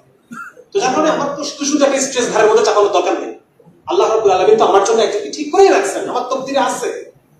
তো সেই তকদিরে যিনি আছেন, উনি আমার পর্যন্ত না এসে পৌঁছানোর আগ পর্যন্ত আমি নিজেকে হেফাজত করি না। আমি নিজেকে শুধু একটা স্ট্রেস কেন ডেকে নিয়ে আসবো আমার জীবনের মধ্যে, ঠিক না? তো যার কারণে এটা খুব একটা ক্যাম্পাসগুলোর মধ্যে এটা খুব না যে একসাথে থাকলেই একটা সম্পর্ক ডেভেলপ করে ফেলে। কিন্তু এই সম্পর্কটা আলটিমেটলি পুরুষের জন্য খারাপ, নারীর জন্য আরো খারাপ। ওই যে আপনাদের একটা বইয়ের নাম বললাম না, আনপ্রোটেক্টেড, ওটার মধ্যে আছে বিস্তারিত যে একটা নারী সম্পর্ককে দেখে ভিন্নভাবে। মেয়েরা আমার কথা বলে শুনতেছে, আমি বিষয়টা এই বিষয়টা আনপ্রোটেক্টেড যে বইটা, এই বইটা মেয়েদের পড়া খুব জরুরি। এবং আরেকটা বই আমার একটা ডাবল স্ট্যান্ডার্ড 2 একটা বই আছে, ডাবল স্ট্যান্ডার্ড 2, এটা মেয়েরা পড়লে অনেক লাভ পাবেন, দুনিয়া সম্পর্কে একটা নতুন ভিউ তৈরি হবে। আচ্ছা, তো যেটা বলছিলাম, কি জন্য বলছিলাম আনপ্রোটেক্টেড এর আগে রিলেশনশিপ না, মানে ছেলেরা একটা সম্পর্ককে যেভাবে দেখে, মেয়েরা দেখে আরো গভীর ভাবে। ওই যে campus psychiatrist doctor Miriam Grossman, উনি বলতেছেন যে একটা ছেলে তো দেখা যাচ্ছে যে কিছুদিন একটা মেয়ের সাথে থাকে, ফুটে গেল, কিন্তু এর যে প্রভাব ওই নারীদের অন্তরে আরো গভীর এক ক্ষত রেখে যায় নারীদের অন্তরে। সুতরাং একটা রিলেশনশিপে যাওয়া ছেলের জন্য যে পরিমাণ খারাপ, মেয়ের জন্য দ্বিগুণ খারাপ। মেয়ের জীবনে এটা আরো গভীর ক্ষত। কারণ হচ্ছে মেয়েদের একটা হরমোন আছে, অক্সিটোসিন হরমোন, আমি আগে বলছি। ওই হরমোনের কারণে সম্পর্কটা শুধুমাত্র মানসিক সম্পর্ক থাকে না, এটা ফিজিওলজিক্যাল একটা ব্যাপার হয়ে যায়, বুঝে গেল? মানে বায়োলজিটার মধ্যে চেঞ্জ চলে আসে মেয়েদের। যার কারণে যখন ছেলেটা আমার কাছে চলে গেল, তখন ওই মেয়েটা মানে ব্যাপারটা বুঝতে পারছি, একটা তো চিন্তার সাইকোলজির একটা বিষয়, এটা একটা জিনিস, কিন্তু জিনিসটা যখন আপনার বডির সাথে মিশে যাবে, এই অক্সিটোসিন হরমোন মানে বেশি ক্ষরণ হওয়ার কারণে তার বডির মধ্যে, ব্রেনের মধ্যে এমন কিছু পরিবর্তন আসে যেটাকে তো সে রিভার্স করতে পারতেছে না। আমার কথা বুঝতে পারছেন? একটা ছেলে সম্পর্কটা ভুলে গেল, সহজে হয়ে গেল, শেষ, খালাস। কিন্তু বডির মধ্যে যখন ব্রেনের মধ্যে চেঞ্জ হয়ে গেছে হরমোনের কারণে, এই চেঞ্জটাকে তো আমি ইচ্ছা করে রিভার্স করতে পারবো না। যার কারণে মেয়েদের মধ্যে বেশি ক্ষত সৃষ্টি হয় এই রিলেশনশিপের কারণে। যার কারণে এটা থেকে, এই বিষয়গুলো থেকে আমি যত দূরে থাকতে পারবো, হ্যাঁ, এই যে প্রেম ঘটিত ব্যাপারগুলো থেকে, তত আমি মেন্টালি ভালো থাকবো, শারীরিকভাবে ভালো থাকবো, আমার লেখাপড়া ভালো হবে। বুঝা গেছে? তো যার কারণে এটা একটু সার্টিফিকেট ব্যাখ্যা করলাম। বাকি আমাদের দ্বীনে যে ব্যক্তি আল্লাহকে ইলাহ বলে মেনে নিছে, মুহাম্মদ রাসূলুল্লাহ সাল্লাল্লাহু আলাইহি ওয়াসাল্লামকে যে সুপ্রিম লিডার হিসেবে যে মেনে নিল, তাকে তো এটা বিজ্ঞান দিয়ে বোঝানোর দরকার নেই। তারপর আছে আল্লাহ নিষেধ করতে, বাস শেষ, এইটুকু আমার জন্য যথেষ্ট। এই জন্য আপনাদের সবার কাছে আমার অনুরোধ, পড়াশোনার দিকে যদি বেশি ফোকাস দেন, পড়াশোনার দিকে বেশি যদি আপনি ফোকাস করেন, তাহলে এগুলো থেকে আপনি দূরে থাকতে পারবেন। বুঝা গেছে? যেহেতু মানে আমাকে এখানে পড়াশোনা করতেই হচ্ছে, সুতরাং আপনারা পড়াশোনা, লাইব্রেরি পড়াশোনা, হ্যাঁ, এইভাবে যদি আপনারা ফোকাস করেন। আর স্যারকে আমি রিকোয়েস্ট করবো যদি ওদের গ্রুপগুলো এরকম হয় যে ছেলেদের পড়াশোনার জন্য গ্রুপ করা লাগে, যে ছেলেদের এক গ্রুপ, মেয়েদের মধ্যে গ্রুপ, রেজাল্ট আরো ভালো হবে। তো এটা যদি করা যায়, এটুকু হয়তো অথরিটির পক্ষ থেকে সম্ভব। হ্যাঁ, আচ্ছা, তো যেটা বলছিলাম, এটা একটা প্রবলেম। একটা হচ্ছে আমাকে দিন শিখতে হবে, দিন অনুসারে চলতে হবে। তারপর মেয়েরা ছেলেদের কাছ থেকে, ছেলেরা মেয়েদের কাছ থেকে কম মিক্সিং ব্যাপারটা, এটা খুবই আরেকটা প্রবলেম আছে। আমি মানসাঙ্ক বইতে, যারা আমার মানসাঙ্ক বইটা পড়ছে না তারা জানেন যে আমি এখানে মানে রেপ বা ধর্ষণ এর পিছনে আমাদের বডি কিভাবে কাজ করে, সাইকোলজি কিভাবে কাজ করে, সোসাইটি কিভাবে কাজ করে, বিস্তারিত আলাপ করছি। তার মধ্যে একটা প্রবলেম হচ্ছে, যেটা আমি পড়তে পড়তে অবাক হই মাঝে মধ্যে, যে আসলে কি এটা কঠিন একটা জিনিস। সেটা হচ্ছে কিছু মানুষকে, মানে এগুলো রিসার্চের কথা বলতেছে, হ্যাঁ, এটা সবার জানার জন্য, যে নর্মালি জোর জবরদস্তিতে পুরুষ আগ্রহ ফিল করে না। জোর জবরদস্তিতে পুরুষ আগ্রহ ফিল করে না নর্মালি। সো যারা রেপিস্ট, তাদের মানে একটা বড় ধরনের সাইকোলজিক্যাল ড্যামেজ থাকে, প্রবলেম থাকে। এটা একদিন পর্যন্ত আমি জানতাম এবং ওরাও তাই জানতো।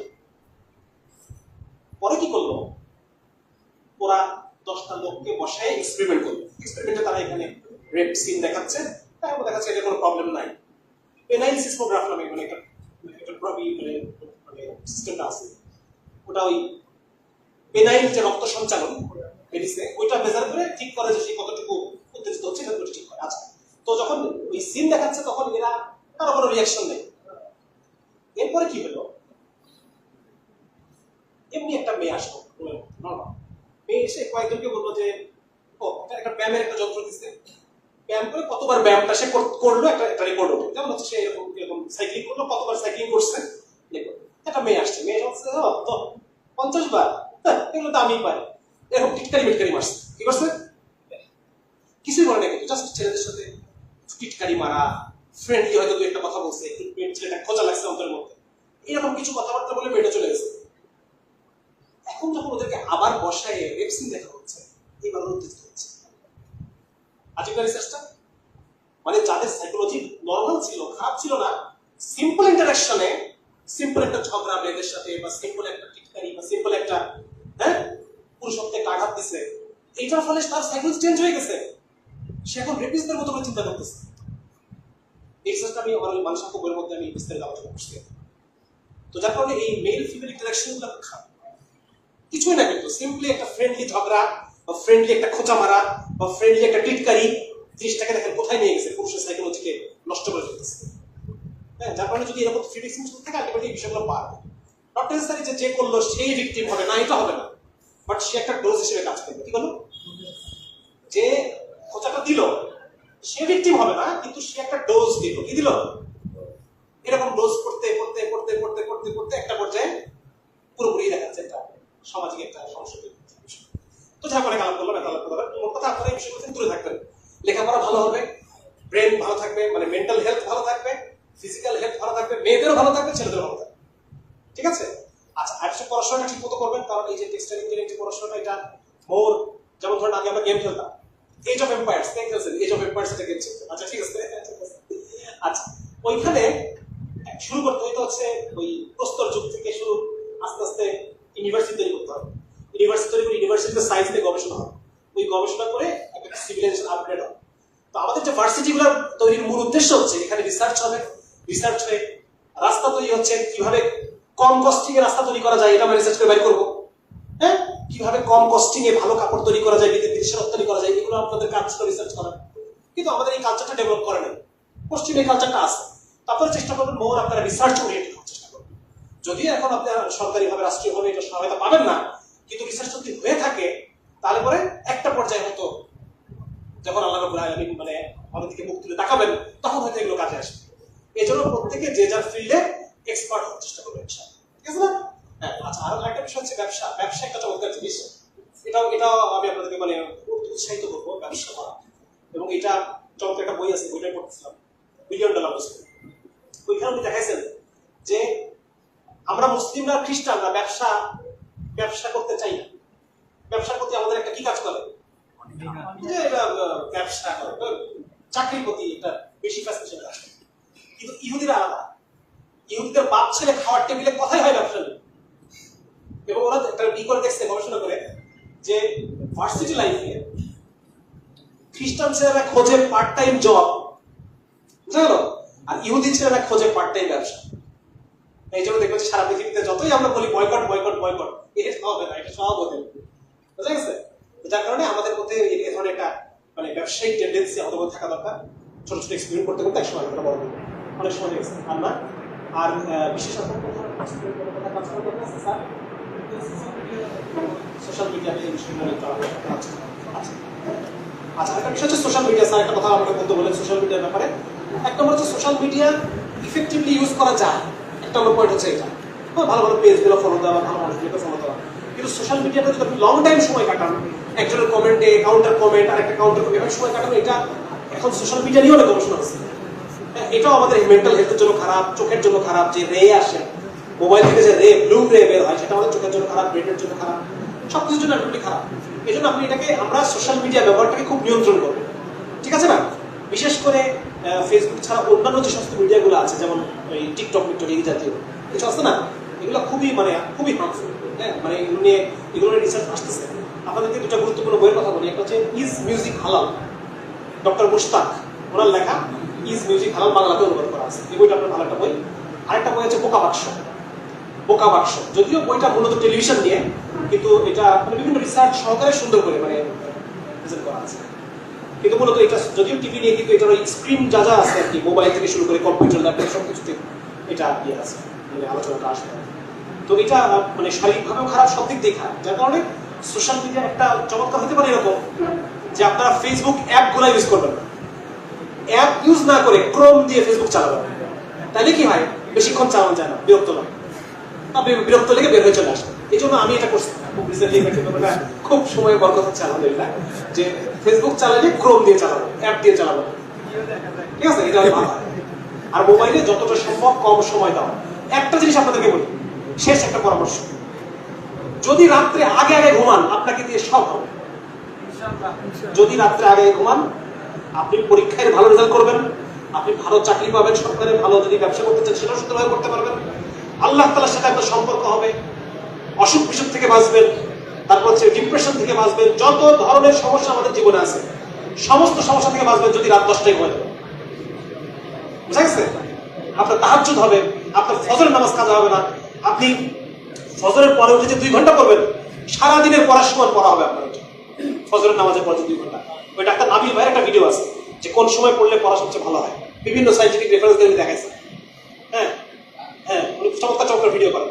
তো ওই ফজরের পরে 2 ঘন্টা পড়া, ওটা হচ্ছে সবচেয়ে ইম্পর্টেন্ট পড়া। আপনি ওটা রাত 2টা-1টা পর্যন্ত বসে করে পড়া হবে, আর ওইটা যে পরিমাণ মাথায় থাকবে অন্য কোনো সময় পড়লে না মাথায় থাকবে।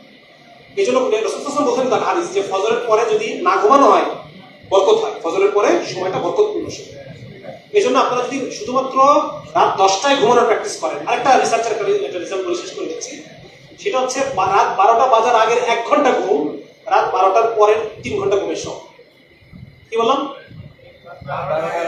রাত 12টার আগে আপনি যদি চান সকালে ঘুম থেকে উঠে আপনার মধ্যে একটা ফ্রেশ ভাব কাজ করবে, অনেক সময় হয় না ঢুলু করতেছি ঘুম থেকে উঠে, কোনো মতে ফজরটা পড়ে যায়, আমার ঠাস হয়ে গেল, তাই না? এই যে ফ্রেশনেস, সতেজ ভাবটা আসে নাই। যদি আপনি চান যে আপনার ঘুম শেষে উঠে আপনি সতেজ থাকবেন, তাহলে পরে আপনাকে অবশ্যই রাত 12টার আগে কমপক্ষে 1 ঘন্টা ঘুমাতে হবে, মানে 11টার সময় কমপক্ষে আপনাকে ঘুমাতে হবে। যদি এই সার্কেলটা ছাত্ররা ঠিক করতে পারে, তাহলে তাদের জীবনে সব হবে ইনশাআল্লাহ, সব। আল্লাহ থেকে সম্পর্ক থেকে শুরু করে অন্তরের প্রশান্তি, সাইকোলজিক্যাল একটা সুন্দর অবস্থা, হ্যাঁ, মেজাজ ঠিক থাকা, সবকিছু হবে তার দ্বারা। ঠিক আছে ইনশাআল্লাহ? আচ্ছা, তাহলে আলোচনা অনেক রাত হয়ে গেছে, আর আলোচনা করবো না। আলোচনা কোনো ভুল ত্রুটি থাকলে আল্লাহ তাআলা যেন আমাদেরকে এটা ভুলিয়ে দেন। যদি আলোচনার মধ্যে কোনো ভালো জিনিস থাকে আল্লাহ তাআলা এগুলোর জন্য আমাদেরকে বহন করার এবং আমল করার তৌফিক দান করেন। ঠিক আছে? আমাদের জন্য দোয়া করবেন, আল্লাহ যেন আমাকে দিয়ে আরো দিনের কাজ দেন। আমাদের সবাইকে আল্লাহ রাব্বুল আলামিন দিনের জন্য খরচ করুক, বলেন আমিন। আল্লাহ তাআলা আমাদের সবার জীবনগুলোকে গোছায় দিক, বলেন আমিন। আল্লাহ তাআলা আমাদের সবাইকে, আমাদের সবার প্রত্যেক যোগ্যতাকে, আমাদের যার যে যোগ্যতা আছে প্রত্যেকটা যোগ্যতাকে আল্লাহ রাব্বুল আলামিন দিনের কাজে খরচ করুন। আমিন। আমিন। আসসালামু আলাইকুম ওয়া রাহমাতুল্লাহি ওয়া বারাকাতুহু।